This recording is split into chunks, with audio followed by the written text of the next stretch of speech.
Sinuhuli na ni Normie ngayon yung napakalaking hito dito sa swimming pool natin. Laki, sobrang laki. Ganyan kalaki. Ano ba? Grabe naman yun, May. Hala, sobrang laki nga. Legit. Baka tatalon yan, May, ha? Hala, tignan nyo naman. Gaano kalaki yung hito. Hala.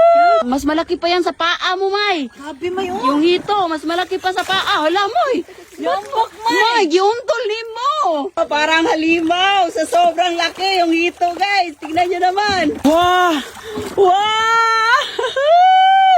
Sobrang laki, May. Kalaki, May. May, parang yan yung hito na binitawan mo din dati ba? Kaya nga, oh. Sobrang Napakalaki laki na talaga. 1, 2, 3, 3. Oh, 4. mag-4 talaga siya. May bibili pa kaya ng ganyan kalaking hito, May, no? May bibili pa, oy. Tignan nyo mga pangga, oh. Sobrang laki niya, May. Sobrang hirap niyang hawakan, May. Mga pangga, ito yung pinakamalaking hito dito sa farm namin. Dito siya nakatira sa swimming pool namin. Yung lalaki, sobrang liit. Ito yung pinakamalaki talaga, oh. Smile, May.